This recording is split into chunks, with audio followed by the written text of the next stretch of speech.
Muy buenas noches, bienvenidos a una nueva entrega de Día Cero. Estamos en vivo en Canal 9 y estamos a menos de 2 horas de que comience ese mes tan esperado por tantos y tan temido por otros. Estamos en las vísperas de diciembre y el gobierno llega, por un lado, acorralado políticamente en el Congreso, Mariana. Sí, llega con la lengua afuera después de un muy buen año parlamentario, a pesar de que tenía un Congreso muy adverso desde que se definió en la primera vuelta electoral la composición del Parlamento, pero lo cierto es que llega al último momento convocando extraordinarias, algo que no quería, y con el arco corrido por la oposición. De último momento, en las negociaciones por el tema de ganancias, acaban de acordar, y esto salió desde la Casa Rosada, que van a grabar el juego, uno de los pedidos de la oposición en su proyecto. Entregaron el juego al final. Entregaron el juego, no les queda mucho camino. Por otro lado, los indicadores económicos mucho no estarían ayudando, Diego. Esta situación que recién describía Mariana de que se complica sobre el final de año lo político, obviamente está íntimamente relacionado con lo económico.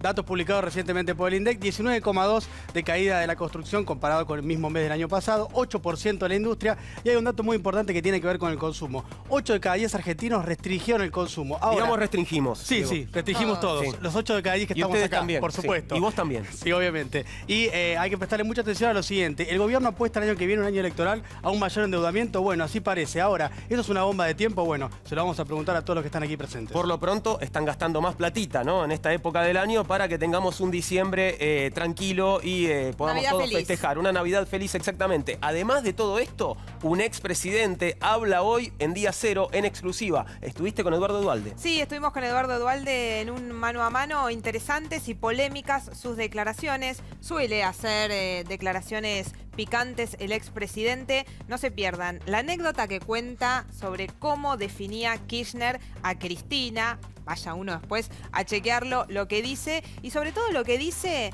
respecto al peronismo y cómo le va a caer.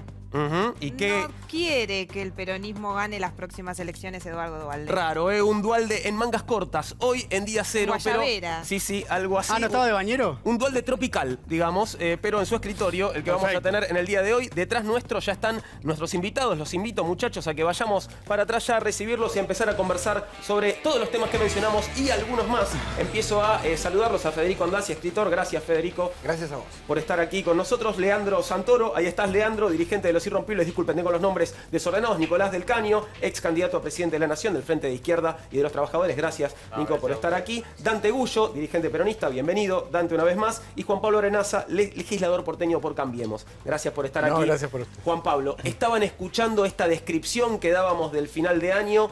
Comparten, disienten. Que hable el que disienta, por favor. No, yo disiento en la parte de un gobierno acorralado en el Congreso. ¿No te gustó el acorralado? No, me parece que lo que ocurrió este año en el Congreso... No, pero pará. Lo que ocurrió en la realidad que ocurrió este año en el Congreso es que funcionó un Congreso como funciona en las repúblicas. En las repúblicas, los oficialismos no necesariamente tienen que tener mayoría, como ocurre ahora. Sacamos más de 70 leyes en consenso con la oposición. Eso tiene que ver con un consenso, con un Congreso que tiene vida, con un Parlamento donde las cosas se negocian, donde la oposición da su mirada y salen, yo creo, leyes mejores para todos. Nicolás, ¿te parece que funciona así el Congreso? Mira, yo creo que el Congreso este año la única ley favorable al pueblo trabajador, que fue la ley antidespidos, se vetó por parte del presidente Mauricio Macri. Después hubo leyes como la entrega a los fondos buitres, que fue aprobada no solamente por Cambiemos, sino también por el Frente para la Victoria en el Senado, por Sergio Massa, Diego Bocio, todos esos bloques, digamos, que ayer decían, muchos de ellos decían hasta ayer, patrio buitres, fueron buitres y votaron esa entrega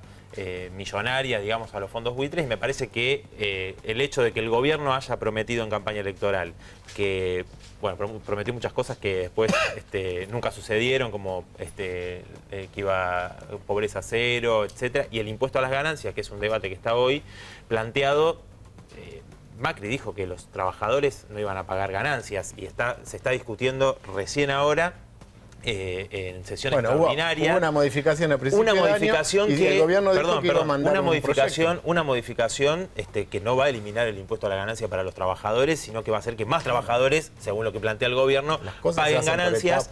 Cuando a las patronales agrarias a las patronales agrarias le quitaron las Al retenciones campo. con una Al campo. con una Al campo. resolución ministerial. 80 millones. Al campo, 80 al millones. pequeño productor, al mediano, 80.000, al grande, a todos, no a 80. las patronales. A ver, el campo está distribuido en miles y miles de productores. No hay 4 productores en la Argentina. Es la mitad, lo que se llevaron Hay las muchos. patronales agrarias es cerca de la mitad de lo que sería todo el impuesto a la ganancia que se le saca a los trabajadores. O sea que si lo restablecemos fíjate automáticamente, ahí la mitad de ese dinero podría ir para que muchos trabajadores no paguen ganancias. Eso fue la conclusión de este gobierno. Gobernó para los grandes grupos económicos, para las mineras, para las patronales agrarias, para el capital financiero, y a los trabajadores fue ajuste, despidos. Fíjate el acuerdo que hicieron, el acuerdo supuesto con la CGT de que no iba a haber despidos. Ya hoy, estos días, desde que se hizo este supuesto acuerdo, ya ha habido anuncios de centenares de trabajadores despedidos. ¿Te parece que funcionan, Federico, esos acuerdos? Digo, porque tuvimos un par este año, ¿no? En los que se promete, digamos, mantener la situación más o menos bajo control, que no haya despidos, pero no hay nada que obligue, digamos, a las partes que firman ese compromiso a efectivamente cumplirlo, ¿no? Mirá, a ver, varias cosas. En primer lugar, es cierto que en este momento el Parlamento es un espacio de negociación, donde por momentos las negociaciones son más difíciles, por momentos las negociaciones se empantanan, pero no queda otra alternativa que negociar por la paridad de fuerzas. Ahora bien, yo creo que hay otros temas y otras negociaciones y otros problemas que es casi como un juego de cajas chinas. Yo creo que el gobierno tiene una oposición en principio que genéricamente uno puede llamar el peronismo, y que el peronismo tiene otro problema, que es el kirchnerismo. Me parece que el gobierno está viendo cómo negocia, digamos, con esa oposición, y que el peronismo está viendo cómo sacarse de encima los restos del kirchnerismo. Me parece que eso también configura parte de... Bien, porque acá tenemos peronismo y tenemos, creo que, kirchnerismo. Digo, ¿esto es así, muchachos, para ustedes? ¿Dante, es así? No, yo creo que si no tenés en claro la complejidad, riqueza y vigencia del peronismo, te confundís. Y creo que se están confundiendo muchos. El peronismo es una realidad. El peronismo está vigente. El peronismo tiene un asentamiento cultural, histórico, político muy fuerte. Después los momentos de coyuntura, el quién es quién, juega por la responsabilidad que cada uno asuma. Yo, por ejemplo, en estos momentos te digo, mi misión, mi rol, lo que a mí me gusta es bregar por la unidad del peronismo. Pero lo hago no pensando en el peronismo identidad, en el peronismo partido, movimiento, lo hago pensando en el pueblo. Y este es el elemento que parece una abstracción, pero no se tiene en cuenta. O sea, la Argentina real está compuesta de los 40 y pico millones de habitantes que somos. Entonces, esto que vos preguntabas, y fue tu alocución y la de ustedes en la introducción, si acá la especulación es entre dirigentes, creo que nos vamos a equivocar. Ahora, si acá la especulación son de pactos que supuestamente determinan, esto ya está arreglado, esto se soluciona así, por 3 años no vamos a hacer tal cosa, por 1 año no vamos a hacer tal otra. Yo te digo, y te lo dije creo en un programa tuyo, no quiero estar hoy en la piel de cierta dirigencia, tanto política como gremial. Quiero sí estar consubstanciado con lo que es la conciencia abierta del pueblo argentino, que está hoy olfateando, mirando, y tiene un humor que si no lo atendemos nos vamos a complicar y no estamos a la altura de las circunstancias. Ahora, Leandro, para vos también, ¿por qué les parece que cuando expuso Pratgay y también Abad en el día de ayer por el tema de ganancias, ninguno de los dos pudo responder por qué o cuánta gente iba a pagar ganancias con este proyecto presentado por el gobierno? ¿Por qué no pueden responder eso? Es evidente, este gobierno improvisa sobre la marcha. Vos fíjate qué paradójico, que uno esperaba que Cambiemos tenga buena gestión económica y dificultades en la construcción política, y resultó ser lo contrario. Lo que pasa es que con avances y con retrocesos. A ver, 1 año, hagamos memoria cómo arrancó esto. Arrancó con decretazo, intentando meter 2 jueces de la Corte Suprema por decreto. Un dato muy poco observado por el sistema político y por el periodismo, que fue que este gobierno hizo algo muy parecido a la cooptación, digamos, ¿no? Porque apenas asumió, se puso a comprar distintos dirigentes políticos que estaban en otras fuerzas, algunos explícitamente y otros como aliados tácticos, ¿no es cierto?, o estratégicos en el marco del Parlamento. ¿Usted construía consenso? ¿Qué? Comprar. A ver, porque... Adrián Pérez, qué sé yo... Pero Cooptar, sí, cooptar. Bueno, el caso más obvio me parece que es el de Bocio, ¿no? No, cooptar. Pero Bocio tiene unos diputados, son peronistas de ninguna manera. Eso lo hizo el kirchnerismo que compró dirigentes. Eso está haciendo actualmente, a ver. Pero Leandro, gobernar también no es seducir, alguien lo puede tomar como algo positivo y el kirchnerismo... Sí, no, pero seducir dirigentes para sí, pero a ver, si vos tenés... Sí, efectivamente, pero si vos tenés dirigentes políticos que entran por un espacio político que le dice a los argentinos un año antes, nosotros no vamos a arreglar con los fondos buitres. Vos venís del radicalismo, creo, ¿no? Sí, déjame terminar la idea y después te lo digo. Sí. Vengo del radicalismo y por eso creo que cuando uno defiende el interés nacional tiene que ser muy fuerte, muy claro. Por ejemplo, cuando vos le decís a los argentinos, mirá, no conviene arreglar con los fondos buitres en este contexto porque los perjuicios van a ser más que los beneficios, y 4 meses después le das a los tipos lo que querían, bueno, es obvio. Vos preguntabas recién, bueno, ¿por qué todas estas desinteligencias? ¿Por qué este gobierno se comprometió a partir de medidas muy fuertes a generar consecuencias económicas y políticas que no generaron? O sea, vos fíjate, dijeron que iban a arreglar con los fondos buitres porque de esa manera iban a llover las inversiones. No solamente no llueven las inversiones, sino que para colmo hay una retracción. Dijeron que venían a equilibrar el déficit fiscal, ¿no es cierto? Y por eso tenían que hacer un montón de ajustes. Hicieron un montón de ajustes porque ajustaron todas las tarifas y le apretaron el torniquete a la gente. Sin embargo, hoy el déficit fiscal es más grande del que teníamos el año pasado. Dijeron que había que abrir la economía, ¿no? Porque de esa manera la Argentina se iba a insertar en el mundo y que eso iba a aumentar la competitividad de la economía argentina. ¿Qué terminó pasando? Avalancha de importación, pérdida de poder adquisitivo, despido. Oh, por supuesto que sí. Y además, despido, bueno, todo lo que significa, digamos, con un dólar, con un tipo de cambio planchado, que hace que economistas que son moderados, ¿no? Moderados, con el caso de La Baña, plantean que estamos, la verdad, cerca de un hecatombe. ¿Por qué? Porque este modelo económico hasta ahora, lo único que ha tenido, digamos, que ellos se la pasan hablando de la pesada herencia, fue la capacidad de endeudamiento. Pero digo, termino la idea, fue la capacidad de endeudamiento. Se endeudaron en total, o sea, el Estado local, nacional, municipal, y sin contar contando el Banco Central, 44.000 millones de dólares, ¿no? Y eso para financiar fuga de capitales y toda la timba financiera, que lo que generó fue que a un año no tengan un solo logro político para mostrar ni social. Por favor, sí, Juan Pablo. La tumba financiera tiene que ver con el dólar futuro. Pero independientemente, cuando nosotros recibimos el dólar futuro que lo compraron los funcionarios de tu gobierno. Y se lo hicieron los tuyos. Lo compraron los funcionarios, pero ningún funcionario del gobierno anterior compró dólar futuro. En ese momento. El señor Quintana, por ejemplo, fijó el tipo de cambio. En ese momento. Eran empresarios. Pero son los que pusieron el valor de corte del tipo de cambio. Pero lo que yo te quiero decir es lo siguiente. Cuando la Argentina hace un año, primero que tenía todas las cifras falsas, de desempleo, de pobreza, éramos más ricos que Alemania. Había más pobres en Argentina que en Alemania. En primer lugar, había que ordenar... Había menos pobres en función de lo que está diciendo. Bueno, no. Ustedes decían que en Alemania, en Alemania había más pobres que acá. Había más pobres en Alemania que en Argentina. Un absurdo, ¿no? Un absurdo. Nadie va a propaganda. A mí me parece que... Acá lo que yo te digo, es, había 5 tipos de cambio. La timba financiera que había con 5 tipos de cambio. Sí, 3 países en el mundo nomás. Uno de los cuales... A mí me parece que coinciden en que el gobierno está mejor políticamente que económicamente. ¿En eso coinciden? Mira, en primer lugar, me parece que no podemos perder de vista que hubo 2 grandes medidas, que fue el arreglo con los holdouts, que era imprescindible, y la salida del cepo, que se suponía que era imposible, y acá estamos. Hay un género literario que a mí me interesa mucho, que es la ucronía. La ucronía, que es tratar de pensar qué hubiera pasado si. Es cierto que las cosas ahora están difíciles. Ahora, yo me pregunto qué hubiese sucedido si hubiera ganado Scioli. Yo creo que hay un norte, digamos... Karina no se hubiera ido, por lo pronto. No, pero en principio ahí está Venezuela. Venezuela está ahí, digo, además...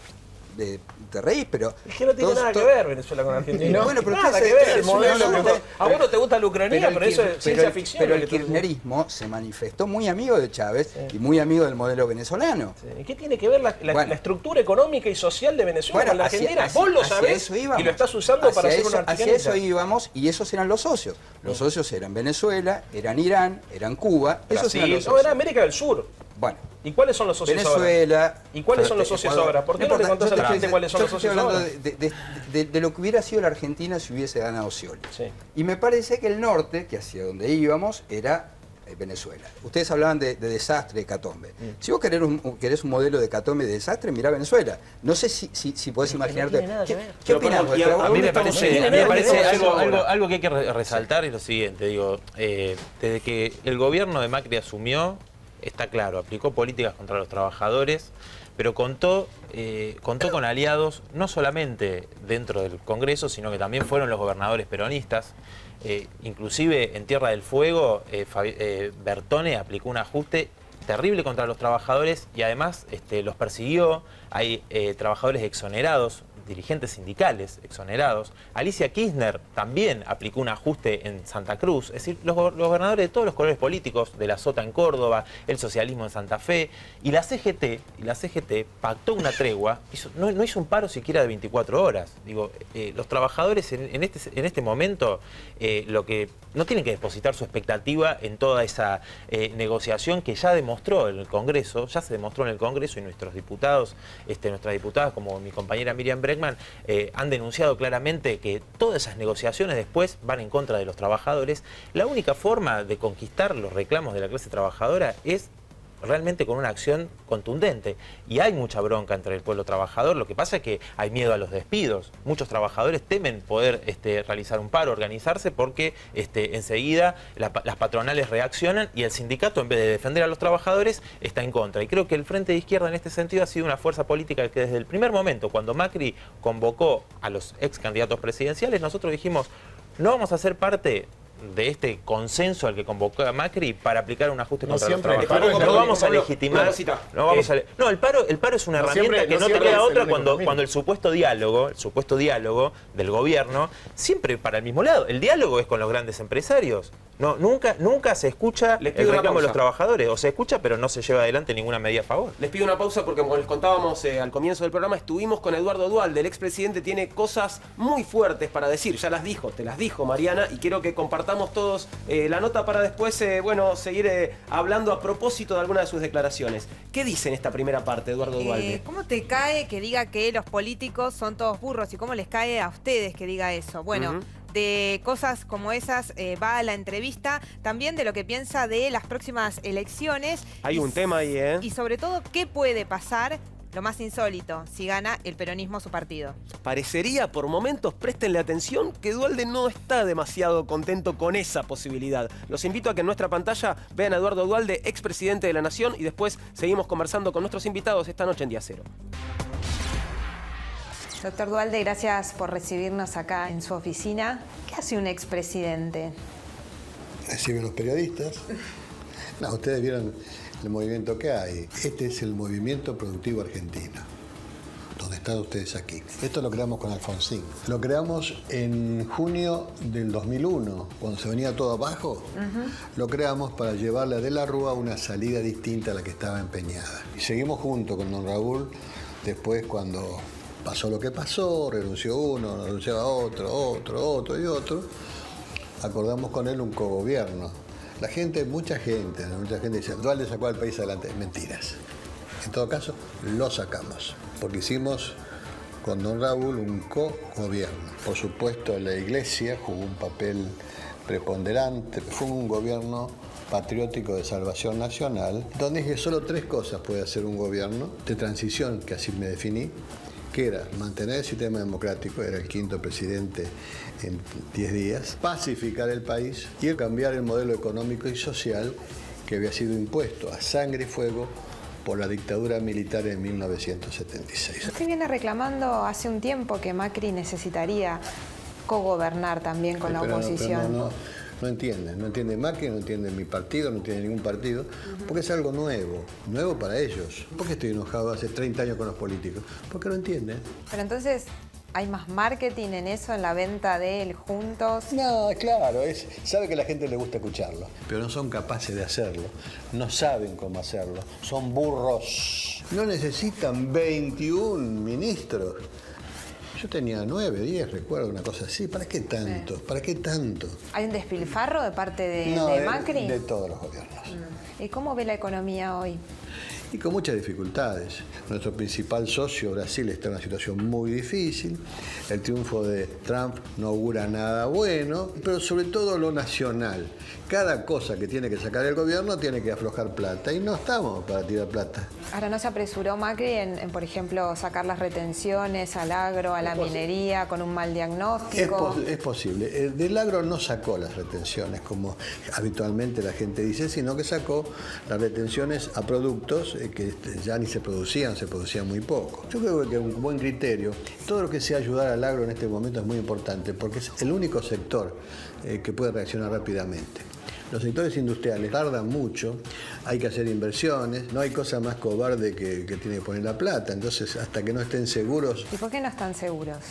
Tienen un presidente que se supone que viene del sector empresario y que los puede escuchar o que puede estar más cerca de ellos. Los puede escuchar, pero una cosa es escuchar y otra cosa es poner la platita cuando uno está seguro que puede pasar.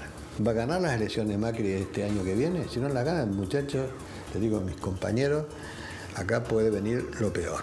Pero usted está diciendo entonces que el peronismo no tiene que ganar las próximas elecciones. Tiene que ganar el 19. ¿Y hay 19 sin 17? Sí, claro que hay.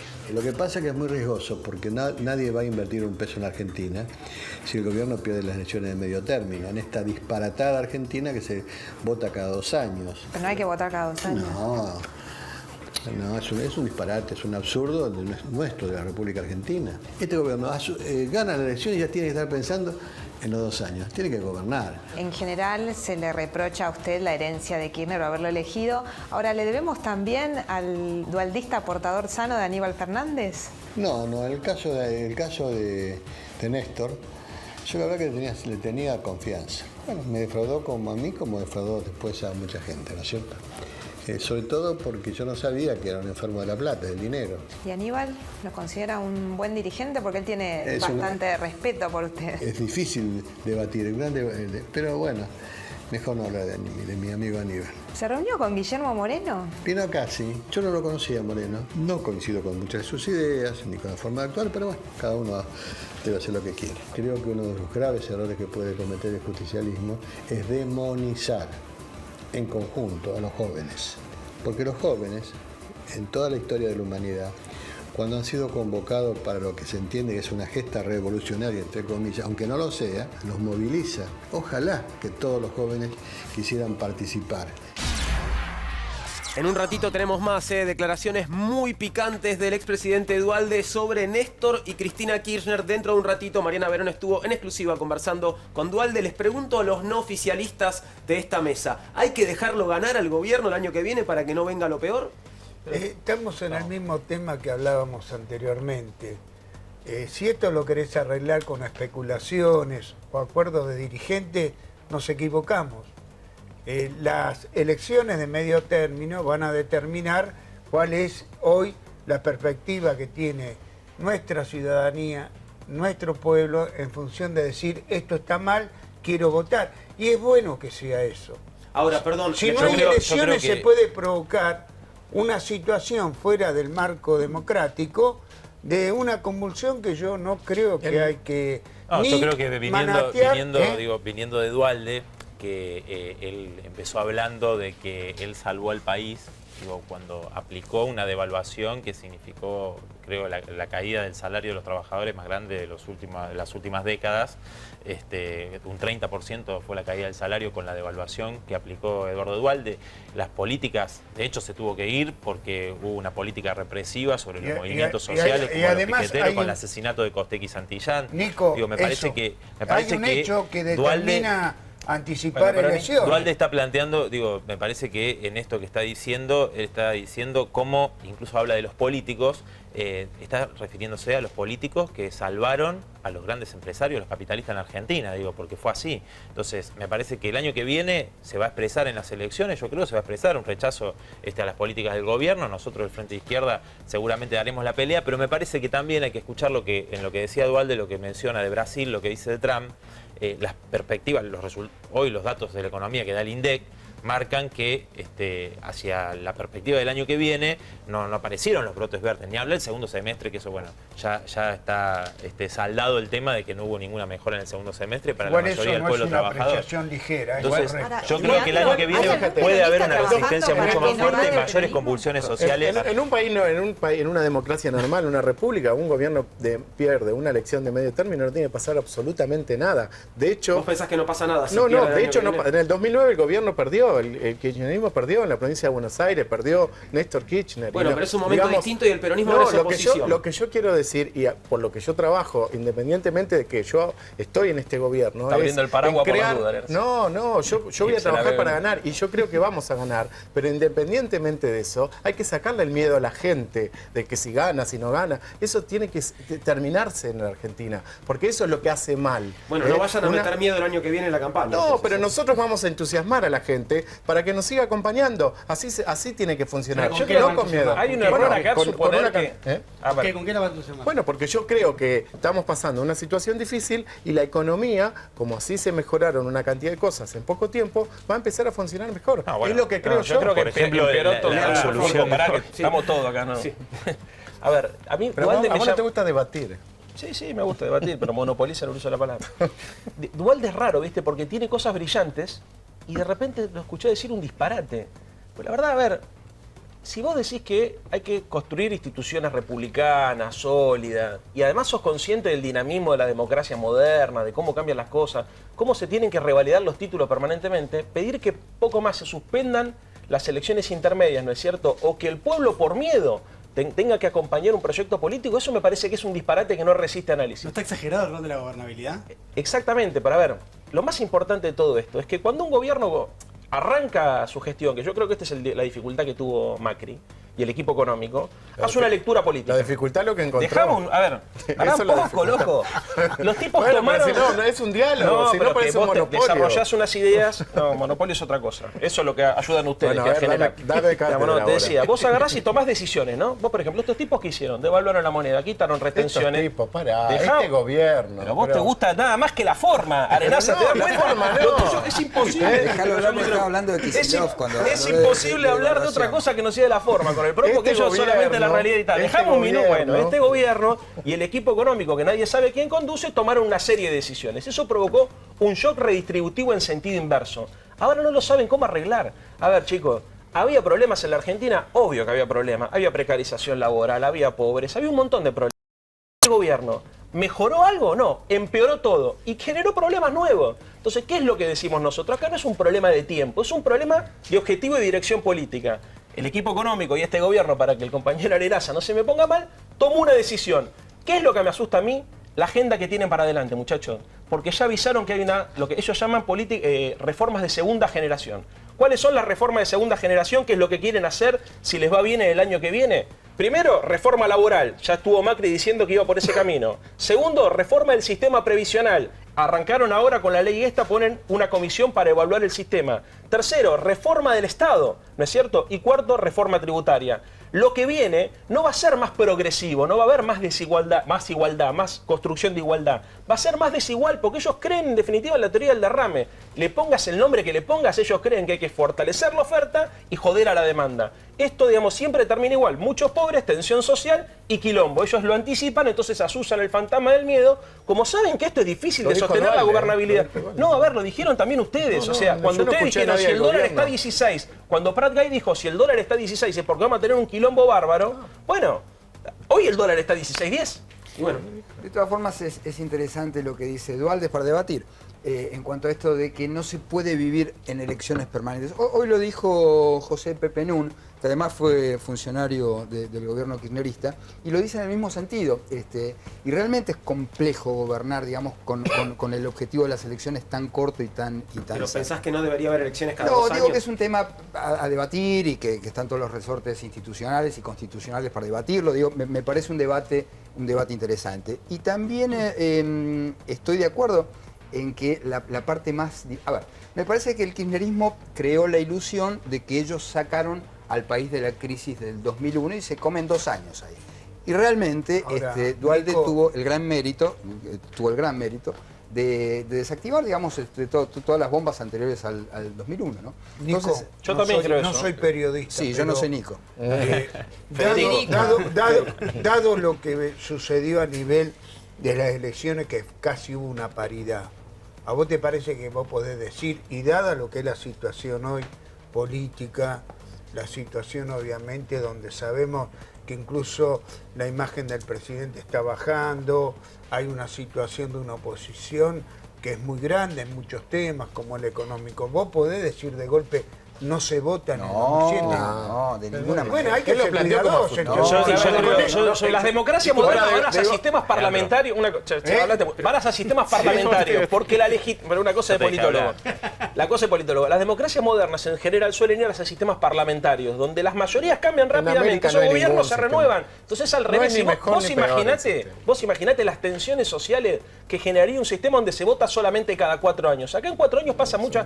¿Y cuál es el mensaje que cuáles serían las herramientas que tendría la sociedad para mandarle un mensaje al sistema político si no pudiera votar? O sea, profundicen el ajuste y después nos matan a todos. Un segundo, por favor, porque disparó varios temas, parece, la charla con Eduardo Duhalde, y tenemos más. Así que quiero que veamos la segunda parte de la conversación de Mariana Verón con Eduardo Duhalde. En este caso, ¿de qué va la cosa? Hay una anécdota, préstenle atención, que cuenta cómo describía Néstor Kirchner a Cristina. Bueno, quedan cada una a creer o no sobre esta cuestión, y las definiciones que hace sobre Elisa Carrió. Eduardo Duhalde, ex presidente de la Nación, lo vemos en nuestra pantalla y seguimos debatiendo aquí en Día Cero.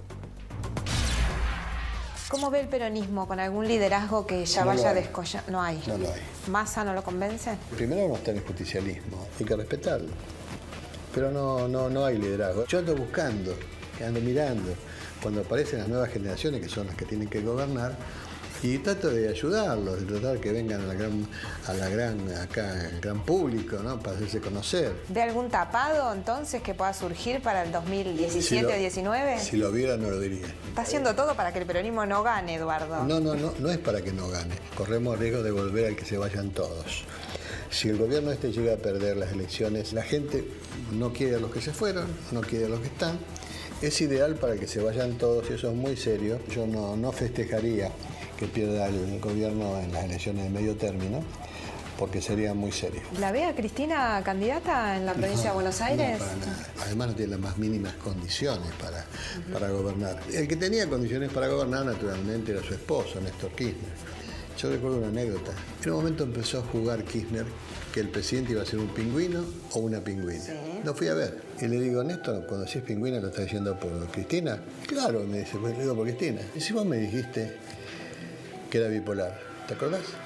En tu casa, en Santa Cruz, que saliste colorado y yo estaba gritaba y salió gritando con otro. Y me dijiste, ¿qué querés que te diga? Es bipolar. ¿Cómo vas a nombrar una bipolar? Pensé que puede ser presidente. Quédate tranquilo, dice. Yo voy a gobernar desde Olivos y ya va a hacer lo que sabe hacer, que realmente lo sabe hacer, que es hablar. Tiene condiciones para eso. Ha sido una senadora que hablaba muy bien, una diputada que hablaba muy bien, pero para gobernar no tiene nada más pálida idea. ¿Y cómo hizo estos 8 años? ¿Y cómo ganó aquellas elecciones de 2011? La viudez, la gente en la Argentina es muy sentimental.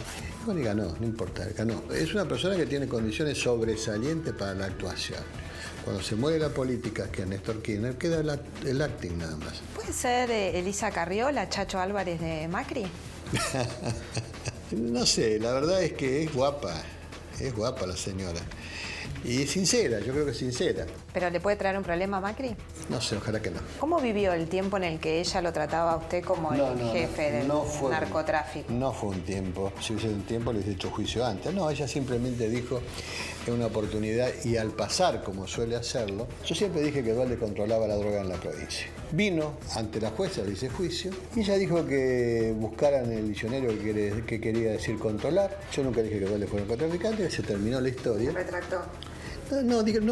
Ella dijo controlar, no se retractó, pero tiene importancia. ¿Lo peor y lo mejor de Macri? No, Macri es un hombre que tiene muy buena intención, es trabajador, aunque a veces lo acusan de no serlo, es muy trabajador. ¿Estuvo con él? ¿Se reunió con él? Muchas veces. Pero ahora, desde que es presidente, ¿no? No, a veces le he enviado, por supuesto, propuestas, sobre todo con el tema de este absurdo de los precios de los alimentos, es un absurdo. No puede pagar la gente esos precios. El gobierno tiene que ser... ¿Puede haber una complicación a fin de año? Yo espero que no, pero sobre todo tiene que ver esto. La gente tiene que tener precios que pueda llegar a comprar. No puede valer $10 el kilo de carne en muchos lugares. No puede, es un disparate. Eso valía... nos horrorizaba que en Estados Unidos estaba ese precio. Pero claro, el gobierno tiene franco por todos lados, problemas por todos lados, y me parece que a veces tarda un poco en meterse y resolver estos problemas. Yo lo que pueda ayudar, no tenga dudas. Te hago la última. ¿Reeditaría su frase "Argentina está condenada al éxito"? No tenga dudas. Somos el 7º país en territorio, escasa población, tenemos todas las posibilidades. Yo soy un convencido, no sé si lo veré yo, pero el momento que Argentina entienda que la época de los gobiernos con oposición no sirve más. Gobierno y oposición tienen que gobernar juntos. Muchas gracias. Le agradezco mucho a ustedes que hayan venido. Bien, ¿les resultó verosímil la anécdota sobre Néstor y Cristina? Sí, a veces es complicado el tema de hablar de la salud de los demás y todo eso, hay que ser cuidadoso. Sí, claro. Me parece, ¿no? Me parece, y además, él la conocía a Cristina hace muchos años. O sea que si tenía alguna duda sobre su salud tendría que ver. Pero a mí me parece que hay que ser prudente en temas de salud de las personas, independientemente del color político de las personas. Además, más allá de la posición que tenga cada uno, y esto es respetable, los años de gobierno de Cristina no pasaron desapercibidos. Cristina no es una figura más, no la podés encasillar en este tema de la bipolaridad. Me parece además... Parece que la subestimara un poco, ¿no? El expresidente. No, se subestima, yo insisto, se subestima la realidad. Y al subestimar la realidad y el comportamiento político que determinan en determinados momentos la sociedad de los pueblos, obviamente, después cae todo en una misma canasta que la podés poner ahí, allá. Y la verdad, yo estoy orgulloso. Los argentinos somos un poquito más complejos. Y esto significa la necesidad de ser inteligentes y actuar en circunstancias, de acuerdo a los momentos y a lo que puede venir. Yo creo que es un disparate y además no es de caballero. O sea, la verdad a mí Duhalde me llama mucho la atención porque yo honestamente creo que fue un buen presidente. Mucho mejor presidente que expresidente. A pesar de, coincido con lo de Costecchi y Santillanes, me parece que hubo desgobiernos en áreas sensibles como el control de la policía, pero creo que, de verdad, yo te decía recién, Federico, que coincidía con parte de tu diagnóstico. Yo soy de los que creen que el tipo con el diálogo argentino, que se bancó situaciones muy difíciles y que efectivamente Raúl Alfonsín, yo en ese momento tenía mucho diálogo con Alfonsín, contribuyó mucho a la gobernabilidad y creo que contribuyó también a sacar el país adelante y a recuperar la política. Ahora, todo lo que viene después me parece que es típico un hombre que está resentido. O sea, yo la sensación que tengo es que él se imaginó como expresidente que iba a ser el jefe político del peronismo. Y la verdad es que el liderazgo del peronismo hoy lo tiene Cristina Fernández de Kirchner. Yo recuerdo cuando Chiche decía, hay fotos de Menem en la casa de los más humildes, pero no hay de Néstor. ¿No? Me acuerdo de esa frase y me pareció como imagen en su momento muy potente cuando Néstor estaba vivo. Y sin embargo hoy ocurre todo lo contrario. O sea, en los hogares más humildes hay una foto de Perón, de Néstor, de Cristina y no hay de Duhalde. Y creo que eso, en el fondo de su corazón, eso le termina doliendo. Y de Evita. Y de Evita, perdón. Ahora, no, yo quería plantear algo, me parece que, digo, la apreciación, más allá de si es verosímil, etcétera, digo, claramente es despectiva, me parece subestimación en alguien que fue presidente, con toda la claridad de que nosotros fuimos oposición al kirchnerismo. Creo que eso no merece mayor comentario. Sí creo que, volviendo a lo anterior me creo fundamental pensar que este sistema social donde un pequeño puñado de grandes empresarios se lleva la riqueza social generada por la gran mayoría de los trabajadores está totalmente en crisis en el mundo. Digo, ¿no? O sea, lo de Donald Trump muestra que al no dar una salida a los trabajadores, aparecen estos demagogos. Lo votan los trabajadores. Porque justamente no dieron una salida propia a los trabajadores, uniéndose a los inmigrantes, a los negros, que justamente son todos perjudicados por los mismos grupos empresarios. Y Donald Trump, los trabajadores de clase media baja, porque no hubo una salida favorable a los Unidos. Porque justamente hay una situación desesperante en Estados Unidos de muchos trabajadores. Bueno, por eso, como vos defendés el capitalismo, capaz que defendés a Trump, defendés yo no defiendo un a Trump, régimen estoy social. describiendo lo que ocurrió. Por eso, yo te estoy diciendo... Pero Nico, eso lo que dice Laza es verdad, las coaliciones no son más clasistas como hace 40 años atrás. ¿Qué le pasa a los trabajadores que no los votan ustedes? El problema principal justamente es que los trabajadores no pudieron unificarse con todos los sectores oprimidos de la sociedad y por supuesto con otros trabajadores, porque fue la clase media, la clase trabajadora esencialmente blanca la que votó a Trump. Les gusta ser capitalistas. No, evidentemente no, por eso no, porque Trump justamente era visto como alguien que no era parte del establishment de las corporaciones. Por eso muchos lo votaron con la demagogia de que iba a generar trabajo. Metés el plano internacional, una pregunta para Federico, que después se puede abrir también al resto de ustedes, que tiene que ver con el ámbito internacional, más candente que nunca. Hay un fallo muy concreto de la OEA, su canciller Almagro se ha expedido claramente en relación a la detención de Milagro Sala, ha pedido su inmediata liberación, también la ONU, también Amnistía Internacional. En Venezuela ocurrió lo mismo, Almagro se refirió en los mismos términos a Leopoldo López. ¿Crees que ahora nos parecemos más a Venezuela con estos temas? No, me parece que el caso de Milagro Sala es muy diferente del de Leopoldo López, diametralmente diferente. La verdad que en el caso de Milagro Sala está interviniendo un juez, hay un proceso judicial, me parece que sería un atropello. Leopoldo López fue condenado también. De un poder sobre otro. Digo, podés no creer en la justicia de Venezuela, pero fue condenado. Pero perdóname, hubo un fiscal que denunció, que fue presionado, que se tuvo que ir, que fue amenazado. Hasta donde yo sé, en el caso de Milagro Sala no hubo ninguna denuncia de ilegalidad en el proceso. No, lo que denuncia es que Gerardo Morales cambió la Corte Suprema y tiene mayoría ahora. Bueno, está bien. Y que hay un abuso a la presión preventiva. En el caso de Leopoldo, cambiar la Corte Suprema no es ilegal. Una presión a un fiscal que lo denunció.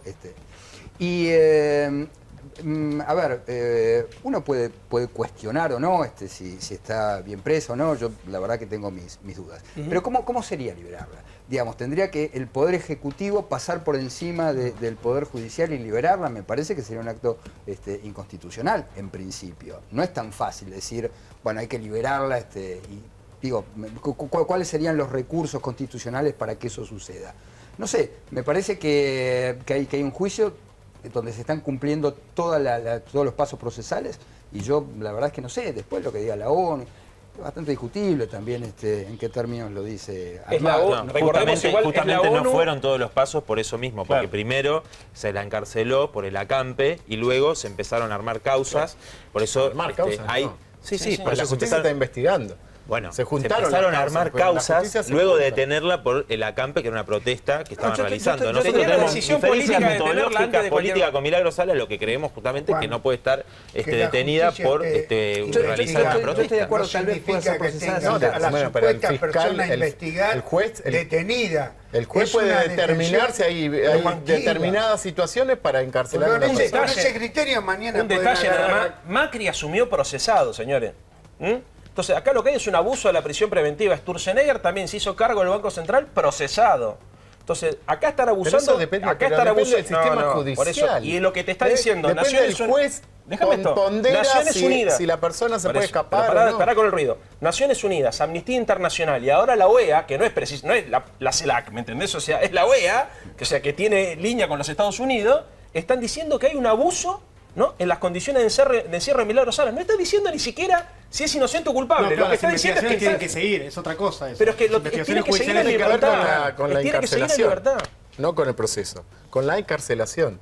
La OEA dice la encarcelación, no el proceso al cual está siendo sometido. No dice nada referente a las investigaciones. Estamos de acuerdo. A ese punto. Claro, por eso te pongo el caso de Macri que asumió procesado o el caso de Sturzenegger, digamos. A ver, vuelvo al mundo. Habíamos salido de la Argentina y estábamos, con Trump.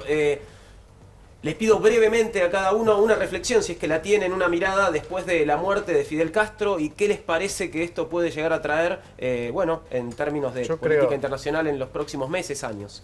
Yo creo que la revolución, en un principio, como muchas revoluciones, tuvo cosas positivas y finalmente lo que hacen los hermanos Castro o el modelo Castro es enamorarse de un modelo que había cambiado el mundo y terminan siendo dictadores, terminan con todos los problemas que tienen las dictaduras, falta de libertades, falta de una cantidad de situaciones individuales y bueno, termina lo que termina, en una dictadura de una familia, de los hermanos Castro. Nicolás.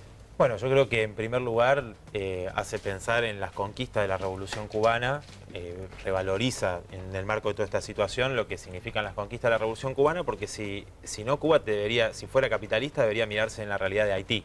Digo, ¿no? Con todas las falencias que hay por el bloqueo de años, de décadas, el bloqueo de décadas por parte de Estados Unidos. Es decir, nosotros que somos trotskistas y que no reivindicamos el régimen político, donde hay un régimen de partido único que impide la organización, la posibilidad de organizarse libremente a otras fuerzas políticas, a otros sectores que defiendan las conquistas de la revolución, y eso hemos sido críticos y creemos que la única manera de evitar la restauración del capitalismo y que la revolución pueda sostenerse es justamente planteando una organización democrática desde los trabajadores. Leandro. Yo creo que Fidel, el legado es la dignidad y la rebeldía, digamos, ¿no? Es el símbolo de eso para muchos de nosotros que militamos en política, justamente movidos también por ese ideal romántico. Y creo que la revolución cubana se tiene que reinventar. Es necesaria. Yo soy de los que tenía esperanza en Roque Pérez y en Laje, ¿no? Que eran dos de los que parecía que iban a ser la alternancia, y me dio mucho dolor ver cómo los generales de la revolución o los comandantes de la revolución 60 años después se seguían haciendo cargo del buró político. Así que a mí me gustaría, digamos, que con los mismos valores, las mismas ideas, ojalá el pueblo cubano pueda recrearse, reinventarse como hizo tantas veces y por tantos periodos que tuvieron que pasar, supieron adaptarse, que ahora le puedan dar más vigor y fundamentalmente más renovación en términos ideológicos y generacionales. Según tu pensamiento, debería volver a ser capitalista. Mira, el pueblo cubano está con todas las condiciones para seguir siendo Cuba y cumplir un rol de liderazgo, no solo en Latinoamérica, sino en el mundo. Hoy Fidel significa una dirigencia, una referencia que es respetada por todos. Creo que los lazos argentinos-cubanos siempre fueron fuertes. La relación de Perón con Fidel era muy fuerte. Tengo además la posibilidad de contarles que he conocido y he tratado a Fidel y a la revolución. Hoy para mí Fidel es un líder, es respetable, marcó una década. Creo que con Perón, dentro de lo que es Latinoamérica, son las dos figuras más prominentes del siglo pasado. Sí. Y obviamente esto deja mucha cuerda en el carretel. Recién vamos a valorar estas instancias históricas de nuestros países con tiempo. Federico. Yo creo que con la muerte de Fidel, digamos, está la muerte objetiva de Fidel y la muerte de Fidel subjetivamente, lo que mató en nosotros la muerte de Fidel. Yo me llamo Carlos Federico, Carlos por Marx, Federico por Engels, es decir, vengo de una familia marxista. Y bueno, uno tuvo esperanzas en esa revolución y vio en lo que se convirtió, pero hay algo interesante para pensar, sobre todo en el contraste con Trump. Cuando uno piensa ¿qué fue lo que llevó a Fidel a adherir al marxismo, ¿no? Uno se pregunta qué fue, quién fue, ¿fue la cercanía con el Che, fueron sus lecturas? No, realmente esa revolución que empezó siendo no marxista, terminó siendo empujada por la política de Estados Unidos a abrazar a la Unión Soviética. Yo creo que Donald Trump debería aprender esta lección y saber que si construye un muro en México, lo más probable es que ese muro se le caiga encima. Muchas gracias a todos por haber estado esta noche en Día Cero. Fue un placer recibirlos. Vamos ahora a revisar las tapas de otros 30 de noviembre en nuestro país.